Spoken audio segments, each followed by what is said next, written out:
Mucha gente conoce a Jesús como el pastor bondadoso de los cuentos infantiles, el hombre que realizó milagros y se sacrificó por los pecados de la humanidad. Sin embargo, hay otro Jesús, escondido en textos que han sido cuidadosamente excluidos de las enseñanzas tradicionales. En 1945, un hallazgo sorprendente en el desierto egipcio sacó a la luz la biblioteca Nag Hammadi, una colección de antiguos evangelios gnósticos que revelan las enseñanzas revolucionarias de Cristo. Estos escritos no eran las versiones suavizadas que aprendemos en las iglesias. Fueron manuales precisos para una profunda transformación de la conciencia, tan poderosos que las autoridades eclesiásticas los mantuvieron ocultos durante casi 2000 años. Jesús tuvo un grupo selecto de discípulos que recibieron lo que llamó técnicas para activar el portal de la mónada. En la cosmología gnóstica, la mónada representa la fuente primordial de toda existencia, la unidad absoluta ante cualquier división entre sujeto y objeto. No se trataba de debates filosóficos, sino de métodos prácticos para reconectar la conciencia humana con su origen divino, superando las limitaciones de la percepción común. Lo que está en juego aquí no es la religión o los sistemas de creencias, sino las herramientas concretas que Jesús enseñó para expandir la conciencia más allá de lo que la mayoría considera posible.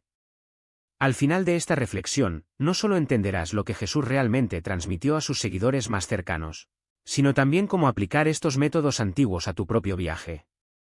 Cuando oímos hablar de portales espirituales, nuestra mente inmediatamente evoca imágenes de portales brillantes en templos antiguos, vórtices místicos en sitios sagrados o algún tipo de pasadizo interdimensional que nos transporta a dimensiones superiores. Es comprensible, porque nuestra cultura nos ha condicionado a pensar en el despertar espiritual como algo externo, algo que buscamos fuera de nosotros mismos o en lugares específicos. Pero aquí es precisamente donde todo lo que nos enseñaron sobre la iluminación espiritual se desmorona. El portal monad no es un lugar físico. No es un destino al que llegar durante la meditación ni una experiencia fugaz que se pierde con el tiempo. Esto es algo mucho más radical, y seamos sinceros, más amenazante para las estructuras establecidas de lo que cualquier doctrina moderna se atrevería a admitir. Sumerjámonos en la verdadera comprensión gnóstica. Es en este punto que las verdaderas enseñanzas de Jesús comienzan a tener sentido.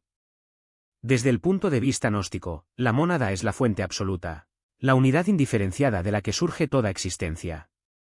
Imagínese la conciencia primordial antes de que se dividiera en el observador y lo observado, antes de que existiera siquiera la idea de separación.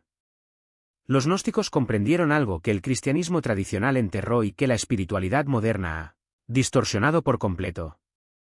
Sabían que las almas humanas no se originan en este mundo material. Venimos de lo que llamaron pleroma, literalmente plenitud, un reino de luz pura y conciencia divina. Sin embargo, estamos atrapados en esta realidad densa y material por influencia de lo que llamaron el demiurgo.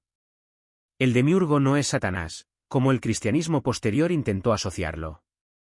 Él es el falso creador, el dios ilusorio que gobierna esta realidad física mediante engaños y limitaciones. Podemos pensar en él como un arquitecto cósmico que construye cárceles utilizando lo que llamamos vida normal. Mantiene aprisionadas a las almas haciéndoles creer que este mundo material es todo lo que existe, que su identidad física es su verdadera esencia y que la escasez y la separación son leyes fundamentales de la existencia. Es en este contexto que el portal monad se vuelve revolucionario. Representa el momento en que la conciencia reconoce su verdadero origen y comienza a liberarse de la ilusión sensorial que la mantiene cautiva. Jesús lo expresó claramente en el Evangelio de Tomás, y vale la pena prestarle atención porque no es una metáfora. El reino está dentro de vosotros y alrededor de vosotros, pero los hombres no lo ven. La mayoría interpreta esta frase como una hermosa poesía espiritual, pero describe un cambio literal en la percepción. Cuando la conciencia accede al portal de la mónada, no estás viajando a ninguna parte.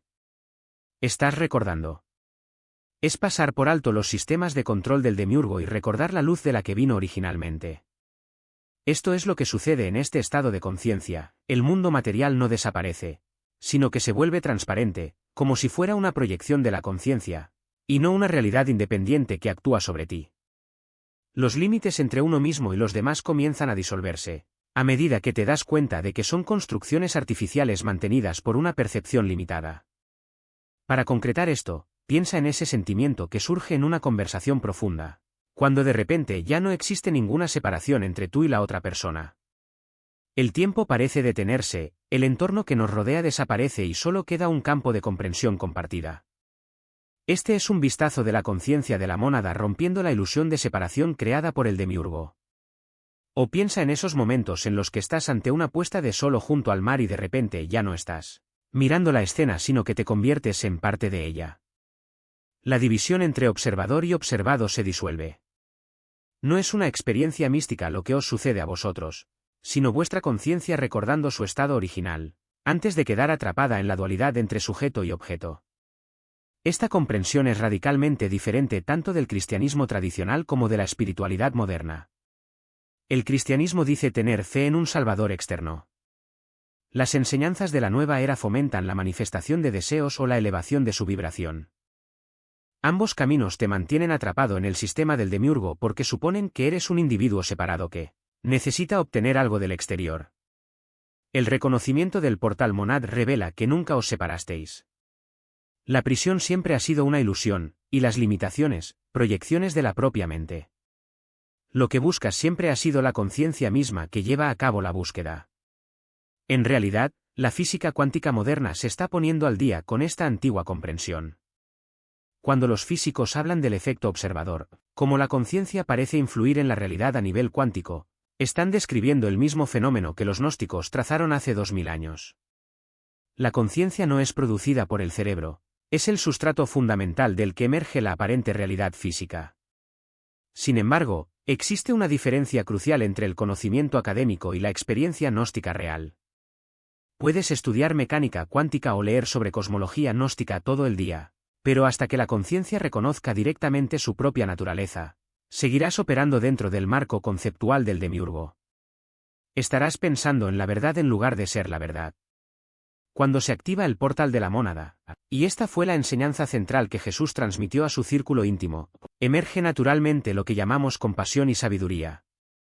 Pero no se trata de compasión como emoción o sabiduría como acumulación de conocimiento. Es el reconocimiento espontáneo de que el aparente sufrimiento de los demás es, de hecho, tu propia conciencia manifestándose en distintas formas. Porque solo hay una conciencia que se expresa a través de innumerables apariencias.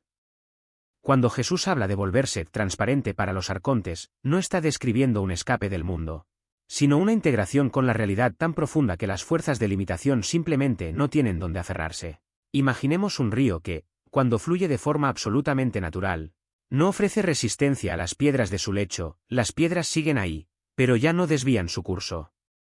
Asimismo, cuando las dos luces se juntan, los patrones arcontípicos pierden su capacidad de distorsionar la percepción, no porque hayan sido eliminados, sino porque la conciencia ha dejado de alimentarlos con identificación. Aquí Jesús introduce un elemento crucial, la práctica de la vigilancia constante. No se trata de un estado de alerta tenso, sino de una atención relajada que observa sin quedar atrapado en nada. Es como si, al caminar por un bosque, percibieras cada árbol, cada sonido, cada movimiento del viento, sin necesidad de nombrarlo ni juzgarlo, solo presente. Esta vigilancia no es un esfuerzo mental, sino un desarrollo natural de la conciencia cuando se desidentifica de las capas superficiales de la mente. Y es en este estado donde la fusión de las dos luces se vuelve estable. Lo que sucede a continuación es aún más sorprendente. Jesús explica que cuando se establece esta transparencia aparece lo que él llama un cuerpo de luz. No es una metáfora poética, sino una descripción técnica de un estado en el que la conciencia se organiza de manera tan coherente que comienza a operar más allá de las limitaciones físicas y psicológicas ordinarias. Piensen cómo la luz de un láser, cuando se enfoca, adquiere propiedades que la luz ordinaria no tiene, corta, calienta y transmite información. Asimismo, el cuerpo de luz es la conciencia en su estado más concentrado, capaz de actuar en el mundo sin verse afectada por él. Pero ¿cómo se manifiesta esto en la práctica? Jesús da ejemplos concretos, como la capacidad de percibir las intenciones detrás de las palabras incluso antes de que se pronuncien, o de sentir el campo energético de una persona o situación sin necesidad de explicaciones lógicas. No es intuición en sentido vago, sino claridad directa, como si la realidad se revelara en capas que antes pasaban desapercibidas. Es más, esta percepción no es pasiva. Cuando la conciencia opera desde el cuerpo de luz, las acciones en el mundo dejan de ser reactivas y se vuelven creativas, no en el sentido artístico, sino en el sentido de que cada gesto, cada palabra, cada elección surge de una alineación con el todo, y no del condicionamiento. Aquí Jesús hace una distinción fundamental: el cuerpo de luz no es un estado permanente, sino un portal al que se puede acceder y expandir a través de prácticas específicas. Lo compara con un músculo: cuanto más lo ejercitas, más fuerte y disponible se vuelve. Y las prácticas que él enseña no son rituales complejos, sino ajustes sutiles en la forma en que se dirige la atención. Por ejemplo, al observar una emoción intensa, en lugar de perderse en ella, la observas como un fenómeno pasajero, como una nube cruzando el cielo. O, al realizar una tarea cotidiana, mantienes parte de tu atención anclada en la conciencia pura, mientras que la otra parte se ocupa del mundo externo.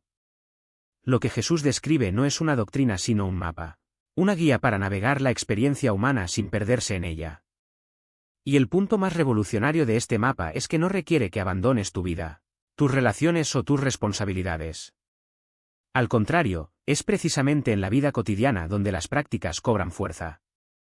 La diferencia es que, cuando se opera desde las dos luces juntas, incluso las situaciones más comunes, una discusión, un plazo ajustado, una decepción, se convierten en oportunidades para profundizar la transparencia. Y aquí está el detalle del que pocos se dan cuenta: cuando Jesús habla de entrar en el reino de los cielos, no se refiere a un lugar lejano ni a un premio después de la muerte. It is describing the state of consciousness in which the two lights marry, and the light body becomes the natural way of existing. No es algo que sucede después de la vida, sino durante ella, y no como un evento único, sino como un proceso continuo de refinamiento. Cada vez que reconoces la ilusión de la separación, y al mismo tiempo, la realidad de la unidad, estás literalmente entrando al reino. No como un visitante, sino como alguien que siempre estuvo ahí, simplemente olvidado. Desorientación, como si el suelo bajo tus pies se hubiera disuelto, no por falta de realidad, sino por demasiada. Lo que alguna vez pareció sólido de repente se reveló como una construcción frágil, sostenida solo por la fuerza de la costumbre.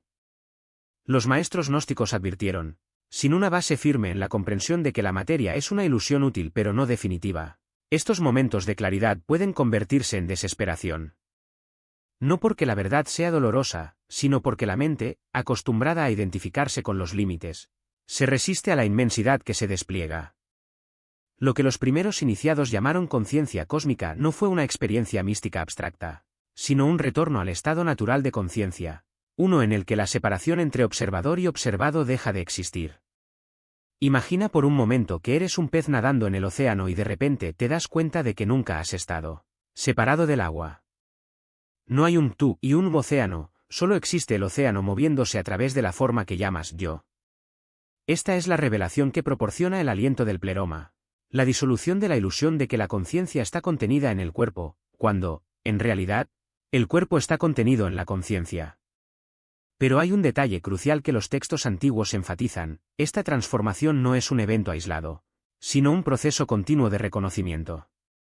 Cada vez que practicas las 4 etapas de la respiración, estás entrenando tu conciencia para permanecer anclada a su fuente, incluso mientras interactúas con el mundo material. No se trata de escapar de la realidad, sino de darse cuenta de que la realidad, en su esencia, es mucho más amplia de lo que sugieren los sentidos. Los gnósticos describían esto como vivir en el mundo pero no ser del mundo, una frase que, fuera de contexto, puede parecer un cliché espiritual, pero que, en la práctica, significa algo muy específico: la capacidad de actuar, pensar y sentir sin perder nunca de vista el hecho de que eres, ante todo, la conciencia que es testigo de todo. Los informes de iniciados que dominan esta técnica son fascinantes. Describieron un cambio en la percepción del tiempo. El pasado y el futuro dejaron de ser líneas fijas y se convirtieron en proyecciones de la mente, mientras que el presente se expandió hasta convertirse en la única realidad verdadera. Todavía surgían emociones intensas: ira, miedo, deseo, pero perdieron su poder de dominar la atención. En lugar de ser arrastrados por ellos, los practicantes los observaron como olas que pasan, sabiendo que detrás de ellos había un océano de quietud imperturbable. Incluso el dolor físico se experimentaba de manera diferente: el cuerpo todavía lo sentía, pero la identificación con el sufrimiento disminuía, como si la conciencia hubiera aprendido a no quedar atrapada en las sensaciones. Por aspecto de esta práctica que raramente he mencionado en los textos modernos: o perigo da iluminación prematura. Los maestros gnósticos no ocultaron el hecho de que, para algunos, el contacto con el pleroma podía resultar abrumador. Sin una preparación adecuada, la mente humana, condicionada para operar dentro de límites estrechos, podría reaccionar con miedo, negación o incluso proyecciones delirantes. Algunos iniciados relataron visiones de entidades, voces o sensaciones de disolución que, sin el debido discernimiento, podrían interpretarse como signos de locura. Por lo tanto, las enseñanzas fueron transmitidas por etapas, con prácticas de anclaje que permitieron a la conciencia asimilar los cambios sin fragmentarse. Lo que hace que esta técnica sea tan poderosa es que no requiere creer en dogmas o sistemas de fe. Funciona como una tecnología de la conciencia porque se basa en algo que todos hemos experimentado. Aunque no nos hayamos dado cuenta, la pausa natural entre inhalar y exhalar. En este intervalo infinitesimal, la mente se calma y la conciencia tiene la oportunidad de recordar su verdadera naturaleza. Lo que Jesús y los gnósticos hicieron fue refinar esta percepción, transformando un momento fugaz en una puerta de entrada permanente. Pero aquí está el punto que muchos pasan por alto: esta práctica no se trata de lograr un estado especial, sino de desaprender la identificación con estados que ya no sirven. The reactivity, the fear, the feeling of separation, the serial habits of the mind, not absolute truths. Cuando te alineas con el aliento de la mónada, de hecho estás restaurando la conciencia a su funcionamiento original, libre de las distorsiones que impone la materia. No es una fuga, sino un regreso. No es un logro, sino un reconocimiento. Los primeros cristianos que guardaron estas enseñanzas sabían que no eran para todos. No por elitismo, sino porque la mayoría de la gente aún no estaba preparada para abandonar la ilusión de control que proporciona la identificación con el ego. La verdadera libertad, la que revela el soplo del pleroma, requiere coraje, el coraje de enfrentar el aparente vacío y descubrir que, dentro de él, se encuentra la plenitud. No es un camino fácil, pero es el único que lleva la conciencia de regreso a casa. Es el punto donde la conciencia se desprende de las capas superficiales y se sumerge en el núcleo luminoso que sostiene toda experiencia. Esto no es una visualización o un estado inducido por técnicas, sino un reconocimiento directo. La luz interior no es algo que logras, sino algo que ya eres, solo encubierto por la identificación con lo transitorio. Jesús describió este núcleo como el Padre dentro de vosotros, una presencia que no depende de creencias, rituales o esfuerzos. Es la esencia inmutable que permanece cuando se eliminan todas las capas de condicionamiento. El desafío no está en crear esa luz, sino en detener la agitación que la oscurece.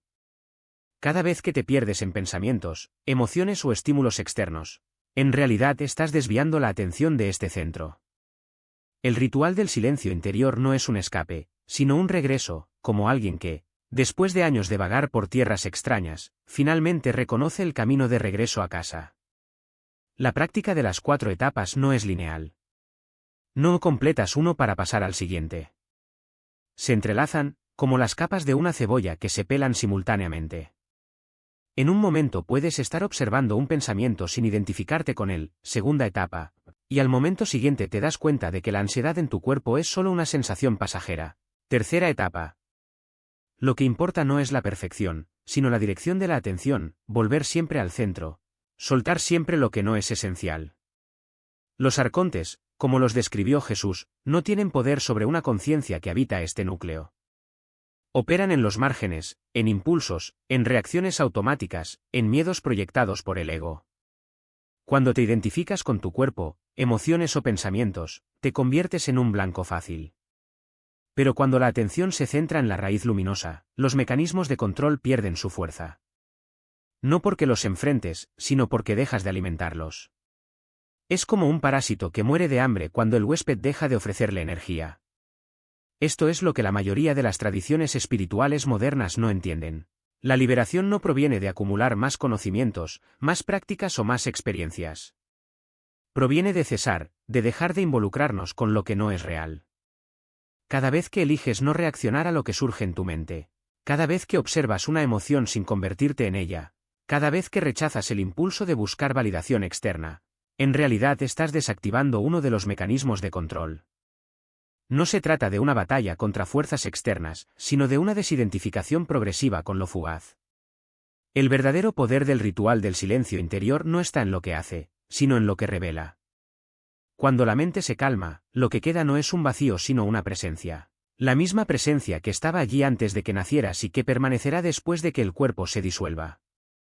Esta presencia no se deja afectar por las circunstancias, no se deja sacudir por las crisis, no se deja seducir por las ilusiones. Ella simplemente lo es. Y cuando lo reconoces como tu verdadera naturaleza, sucede algo extraordinario. El mundo deja de ser un lugar al que temer, controlar o conquistar. Él se torna espeló, reflexo daquilo que voce jae. La pregunta que Jesús le hizo a Juan no fue sobre fe o devoción. Se trataba de voluntad. ¿Estás listo para dejar de engañarte? ¿Dejar de lado las muletas que te mantienen atrapado en la ilusión de la separación? ¿Confiar en lo que siempre estuvo aquí, incluso cuando no mirabas? La respuesta no está en palabras. Es en el silencio que llega cuando finalmente dejas de buscar. Habló del yo soy. No el yo pequeño y personal, lleno de historias y limitaciones, sino el yo que es anterior a cualquier definición. El observador silencioso que no nace, no muere y no puede ser dañado por nada de lo que sucede en el mundo de los fenómenos. Esta investigación no es un ejercicio intelectual. No se trata de creer en algo ni de repetir frases bonitas. Es una inmersión directa en la experiencia inmediata. Cuando preguntas, ¿quién es consciente?, la respuesta no llega en forma de palabras, sino como un vistazo, un instante en el que la mente deja de buscar respuestas y simplemente reconoce lo que siempre ha estado ahí. Es como si de repente te das cuenta de que nunca necesitaste gafas para ver la luz, porque la luz es lo que eres. Los textos gnósticos describen este momento como el despertar del sueño de la ignorancia. And it's not a metaphor. La mayoría de nosotros vivimos en un estado de sonambulismo espiritual, reaccionando automáticamente a estímulos externos como si fueran reales, cuando en realidad son solo proyecciones de la mente condicionada. Cuando el observador despierta, las proyecciones pierden su poder. Dejas de dejarte llevar por las oleadas de emociones y circunstancias porque reconoces que surgen y desaparecen, dentro de algo mucho más grande, la conciencia que las presencia. Jesús usó parábolas para señalar esta verdad, pero sus discípulos más cercanos sabían que no estaba hablando de moralidad o recompensas futuras. Estaba describiendo la naturaleza de la realidad. Cuando dijo, el reino de los cielos está dentro de vosotros, no se refería a un lugar lejano, sino al estado de reconocimiento inmediato de la propia esencia divina. No es algo que se consigue tras años de práctica, sino algo que ya eres, aunque aún no te hayas dado cuenta. Aquí está la paradoja, cuanto más buscas este reconocimiento, más parece eludirte. Porque el buscador es la ilusión misma que necesita ser disuelta. No hay camino hacia la verdad, porque el camino ya está hecho de la misma sustancia que la verdad. Lo que existe es solo olvido y recuerdo. Y la memoria no es un acto de voluntad, sino un develamiento, como cuando te despiertas de un sueño y, por un momento, no sabes dónde estás, hasta que la realidad se impone. Los maestros gnósticos llamaron a este momento gnosis, conocimiento directo, no mediado por la mente. No es algo que aprendes, sino algo que descubres y que siempre supiste. Es como si de repente reconocieras tu propia casa después de pasar toda tu vida buscándola en lugares lejanos. La casa siempre estuvo ahí, pero estabas tan ocupado con mapas e indicaciones que nunca mirabas lo que ya era tuyo. ¿Y qué sucede cuando este reconocimiento se profundiza? Las viejas identificaciones comienzan a disolverse. Dejas de definirte por lo que haces, lo que tienes o lo que los demás piensan de ti. As feridas emocionais perdem seu peso porque voce ve que elas pertencem ao personajem, nao ao ater. Incluso el miedo a la muerte se transforma, porque te das cuenta de que lo que muere es solo la forma, no la esencia. Esto no significa que te vuelvas indiferente al mundo. Al contrario, la compasión surge naturalmente cuando reconoces que todos los seres son expresiones de una misma conciencia. La diferencia es que ahora actúas sin apego a los resultados, porque sabes que la verdadera acción no proviene del ego, sino de la quietud que lo sostiene. Puedes amar profundamente sin depender del amor de los demás. Puedes servir sin esperar reconocimiento. Puedes vivir en el mundo sin dejarte arrastrar por sus ilusiones. Los sistemas de control siempre han temido este despertar porque vuelve a la gente ingobernable.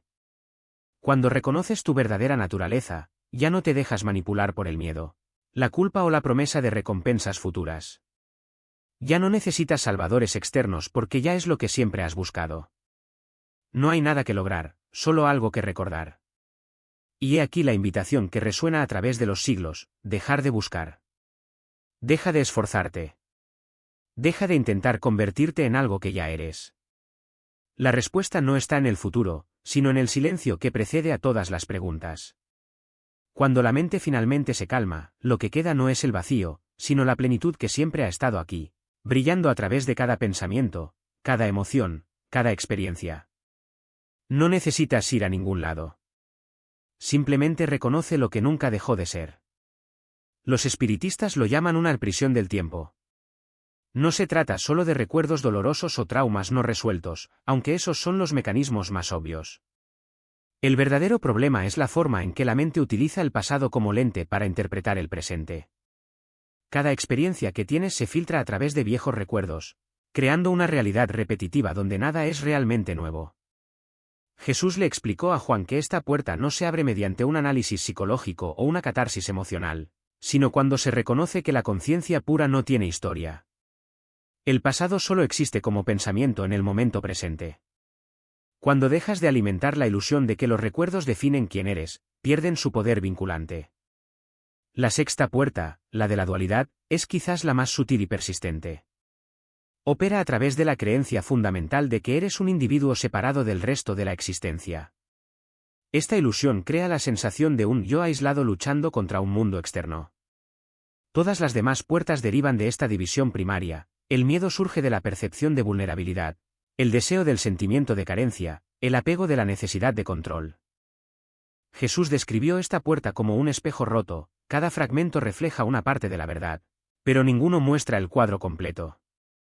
La clave para cruzarlo no es negar la experiencia de la individualidad, sino reconocer que es solo una aparición temporal dentro de una conciencia unificada. Cuando observas tus pensamientos, emociones y sensaciones sin identificarte con ellos, comienzas a notar que todos surgen y desaparecen en algo más grande, algo que no se puede nombrar pero que es la esencia misma de tu existencia. La séptima y última puerta, la de la ilusión del tiempo, es la más profunda. Mantiene su conciencia atrapada en la idea de que hay un futuro que alcanzar y un pasado que superar. Esta ilusión crea el sentimiento de urgencia, de que es necesario hacer, lograr o transformar algo para que se produzca el logro. Jesús enseñó que el tiempo lineal es una construcción mental, una forma conveniente de organizar la experiencia, pero no una realidad última. Cuando te liberas de esta ilusión, te das cuenta de que el eterno ahora es el único momento que existe. No hay nada que lograr, porque ya todo está aquí. No hay nada en lo que llegar a ser, porque ya estás completo. Lo que llamamos iluminación no es un estado futuro, sino el reconocimiento de lo que siempre ha sido verdad. Estas 7 puertas no son obstáculos externos, sino patrones internos que la conciencia misma crea para mantener la ilusión de separación. No es necesario destruirlos ni luchar contra ellos, solo hay que observarlos atentamente.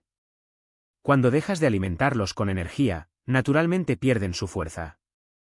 El fuego de la chispa no quema lo falso mediante la violencia, sino mediante la revelación. No destruye, solo muestra lo que ya es verdad. Y aquí está la paradoja que confunde a tantos buscadores: cuanto más intentas liberarte de estas puertas, más se fortalecen. La liberación no proviene del esfuerzo, sino de la relajación. No surge de la lucha, sino de la rendición. No surge de la transformación, sino del reconocimiento. Cuando dejas de intentar ser libre, descubres que nunca estuviste preso. Cuando dejas de buscar la verdad, te das cuenta de que siempre ha estado aquí, brillando a través de cada pensamiento, cada emoción, cada experiencia. La apertura del portal monádico no es un acontecimiento futuro, sino el desarrollo natural del reconocimiento. No es algo que logras, sino algo que permites. Y cuando esto sucede, no eres solo tú el que despierta, es la conciencia colectiva misma la que comienza a recordar su naturaleza original. No como un concepto, no como una creencia, sino como una experiencia directa e innegable que disuelve todas las fronteras entre el yo y el otro.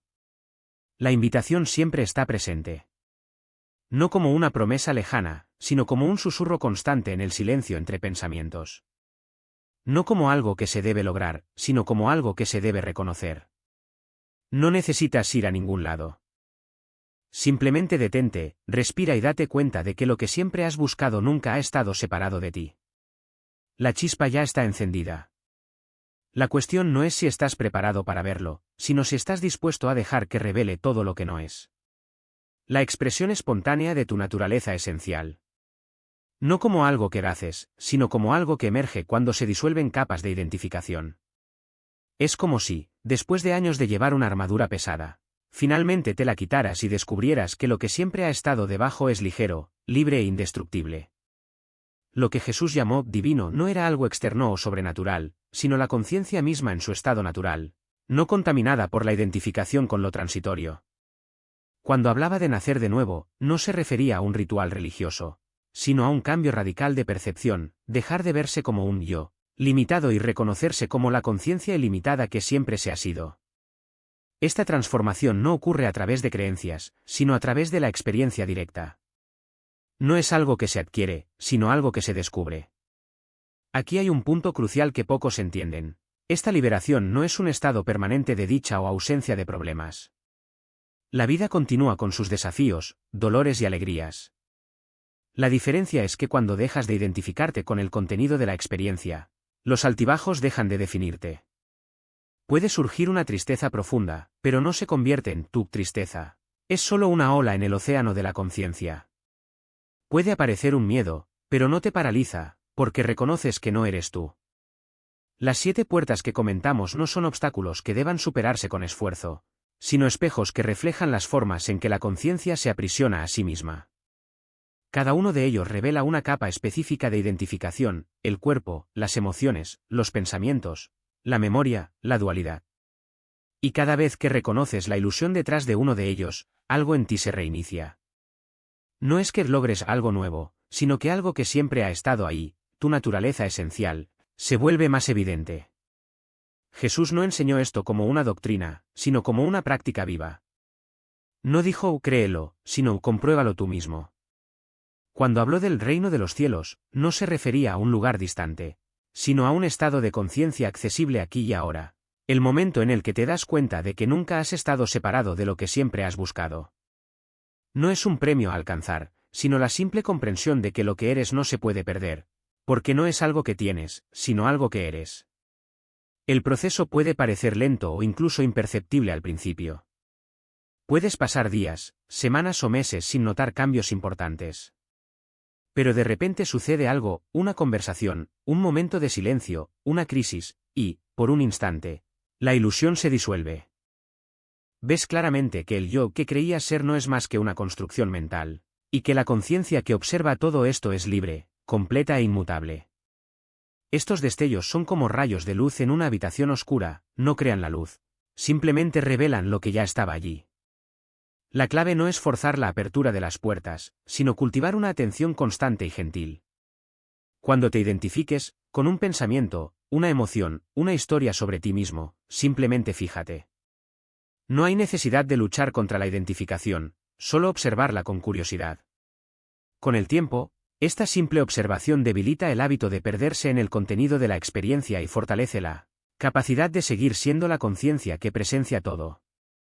Y aquí está la paradoja más profunda: cuanto más buscas la liberación, más parece que se te escapa. Porque la búsqueda en sí misma es una forma de identificación, la idea de que hay algo ahí fuera que lograr. La verdadera libertad no es un destino, sino el reconocimiento de que ya estás allí. No es algo en lo que debas convertirte, sino algo que siempre has sido. La práctica, entonces, no se trata de transformación, sino de revelar, eliminar las capas que oscurecen lo que ya es. Tus discípulos más cercanos, la verdadera individualidad no es lo que se pierde, sino lo que finalmente se revela en su forma auténtica. Lo que llamamos yo en la vida cotidiana es solo una colección de hábitos, recuerdos e identificaciones transitorias, una máscara que la conciencia utiliza para interactuar en el mundo de las formas. Cuando esta máscara cae, no hay un vacío, sino el descubrimiento de que tu esencia nunca estuvo limitada por ella. De hecho, la funcionalidad práctica no solo permanece intacta, sino que también se vuelve más clara y eficiente. Sin la distorsión de la identificación con el ego, las acciones surgen de forma natural, libres de la resistencia interna que antes las hacía pesadas. Continúas tomando decisiones, trabajando e interactuando, pero ahora sin la ilusión de que estas actividades definen quién eres. La mente analítica, tan útil para navegar por el mundo material, no desaparece, simplemente deja de confundirse con la totalidad de la experiencia.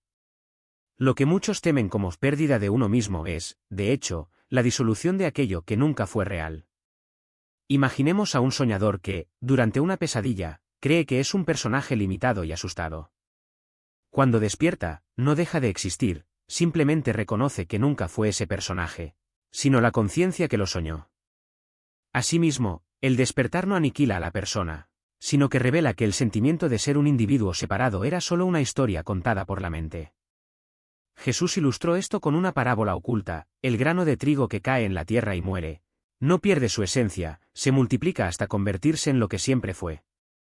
La muerte del ego no es un fin, sino la revelación de que la semilla de la conciencia pura ya contenía potencialmente toda la cosecha de la existencia. Lo que parecía fragmentación era en realidad unidad disfrazada. Aquí reside el secreto más profundo de la tradición gnóstica: la liberación no es un estado que deba alcanzarse, sino la comprensión de que nunca ha habido prisión.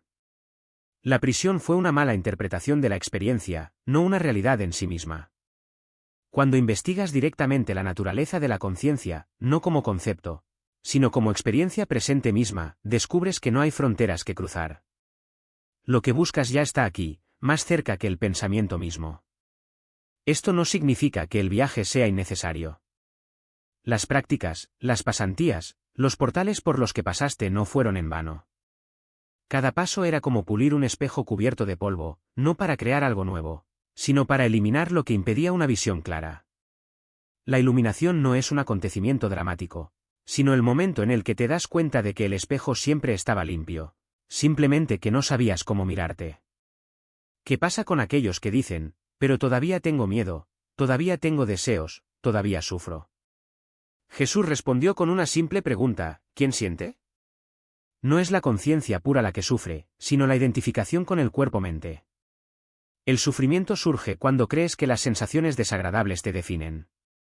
Cuando esta creencia se disuelve, lo que queda es la capacidad de presenciar la experiencia sin dejarse llevar por ella.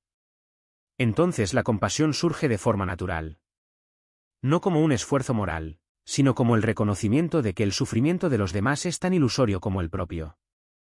No necesitas salvar a nadie, porque nunca hubo nadie a quien salvar. Lo que hay es la misma conciencia manifestándose en infinitas formas, todas igualmente transitorias e igualmente sagradas. La gran ironía es que cuando reconoces que nunca ha habido un yo separado, descubres la verdadera intimidad con la existencia. Ya no hay un observador aislado que mira un mundo externo, solo existe la danza de la conciencia consigo misma, en un juego interminable de formas y vacíos. El amor, en este contexto, no es un sentimiento, sino la percepción directa de la unidad que siempre ha estado presente. Cuando Jesús dijo «Yo y el Padre uno somos», no estaba haciendo una declaración teológica, sino señalando la experiencia inmediata de cualquier ser consciente. No es una verdad reservada a él, sino la naturaleza fundamental de la realidad. La separación es una ilusión útil, como las líneas que dividen un mapa, necesarias para la navegación pero inexistentes en el territorio real. El desafío final, entonces, no es lograr algo, sino dejar de huir de lo que ya es. La mente, acostumbrada a buscar, se resiste a esta idea. Quiere un método, una señal, una confirmación. Pero la libertad no puede ser capturada por ninguno de estos dispositivos. Es lo que queda cuando dejas de mirar, no como un vacío, sino como la plenitud que siempre ha estado aquí. Y así se cierra el círculo. Comenzaste el viaje buscando algo allá afuera, solo para descubrir que el tesoro siempre estuvo dentro, no como un objeto oculto, sino como la luz que te permite ver. La práctica no se trataba de transformación, sino de recordar. La iluminación no es un estado futuro, sino el reconocimiento de que el presente siempre ha sido perfecto, incluso cuando parecía imperfecto. Cuando cae la última capa de ilusión, ya no hay un tú para celebrar la victoria. Solo existe la conciencia, brillando en su sencillez original, presenciando el espectáculo de la existencia sin espectador. Y en ese silencio, descubres que nunca hubo nada que hacer, solo algo que ver. Conversaciones. El silencio que antes se cultivaba en la meditación se convierte ahora en la respuesta más elocuente. No es un vacío pasivo, sino una presencia tan plena que disuelve la necesidad de llenar espacios con palabras o justificaciones. Cuando alguien te provoca, no reaccionas, respondes, y hay una diferencia sutil pero profunda entre ambos. Reaccionar es el eco automático del pasado, de heridas invisibles, de patrones que se repiten como un disco rayado. Responder es el acto de una conciencia que observa el impulso que surge y elige, en el siguiente instante, si alimentarlo o dejarlo pasar como una nube en el cielo. La práctica del no hacer que Jesús enseñó en sus reuniones secretas no se refiere a la inercia, sino a la ausencia de esfuerzos innecesarios. Todavía actúas, pagas facturas, cuidas niños, resuelves conflictos, pero lo haces sin la tensión de quienes creen que el mundo depende exclusivamente de tus esfuerzos. Hay una confianza silenciosa en que la existencia se organiza a través de ti, no por ti. Esto no es resignación, sino todo lo contrario. Es la rendición activa de alguien que reconoce que su verdadera naturaleza no es el pequeño yo que lucha, sino la conciencia que permite que la lucha, y todo lo demás, suceda. Cuando dejas de identificarte con el personaje, descubres que el guión se escribe solo, con una precisión que ninguna planificación humana podría alcanzar. El mayor desafío, sin embargo, no está en las situaciones externas, sino en la tendencia de la mente a intentar poseer esta comprensión. Ella susurra, ahora lo entiendo, como si la iluminación fuera un trofeo para exhibir. Pero la verdad es que no hay nada que poseer. La conciencia no es un objeto que se adquiere, es el espacio en el que todos los objetos aparecen y desaparecen. Cuando intentas agarrarlo, se escurre como agua entre tus dedos. Cuando te relajas y simplemente estás, descubres que siempre ha estado ahí, incluso manteniendo el impulso de buscarlo. Esta es la máxima ironía, cuanto más intentas mantener el estado de despertar, más lo pierdes.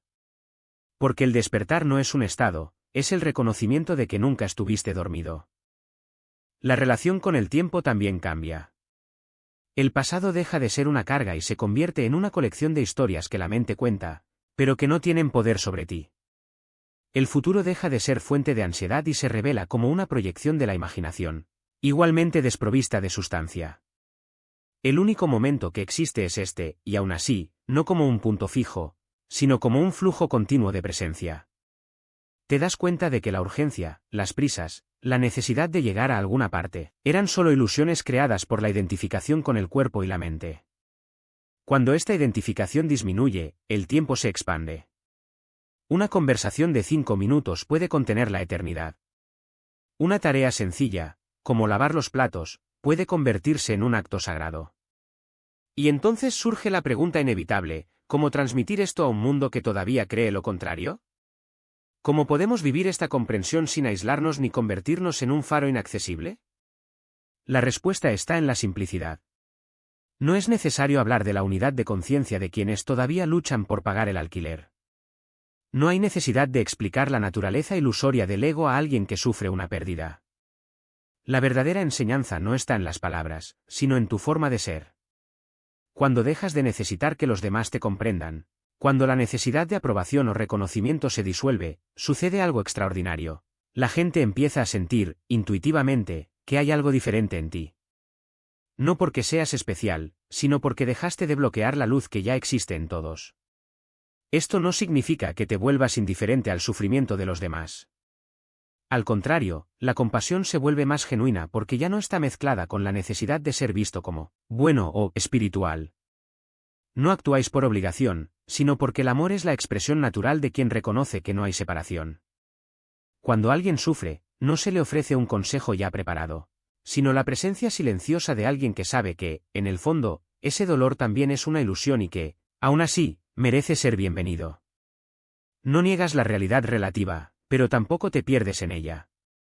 Es como ver una película emotiva, te involucras con la historia, lloras, ríes, animas a los personajes, pero nunca olvidas que, al final, es solo una proyección en la pantalla.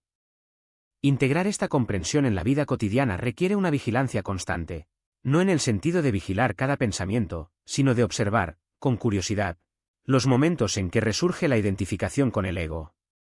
Por ejemplo, cuando te encuentres juzgando a alguien, podrías detenerte y preguntar, ¿quién está juzgando?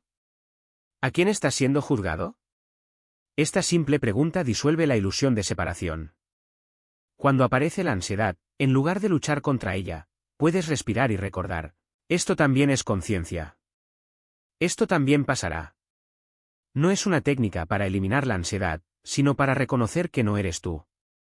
El camino no termina con el despertar. De hecho, todo empieza ahí. Porque ahora tienes la oportunidad de vivir lo que siempre supiste que era verdad. Que la vida no es un problema por resolver, sino un misterio por vivir. Cada encuentro, cada desafío, cada momento de aburrimiento o alegría se convierte en una puerta de entrada a la misma verdad. Ya no necesitas buscar la iluminación, ya está aquí, brillando a través de todo.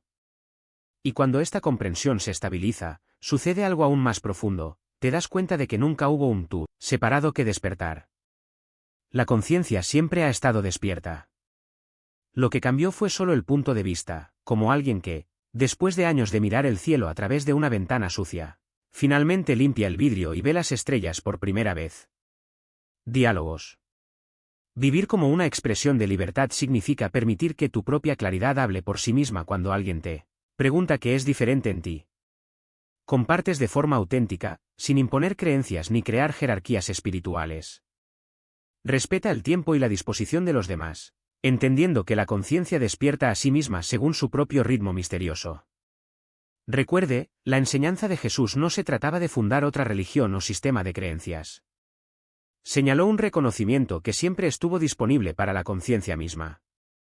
El portal no está oculto en textos antiguos ni en rituales secretos. Se abre en el instante en que recuerdas de dónde vienes realmente.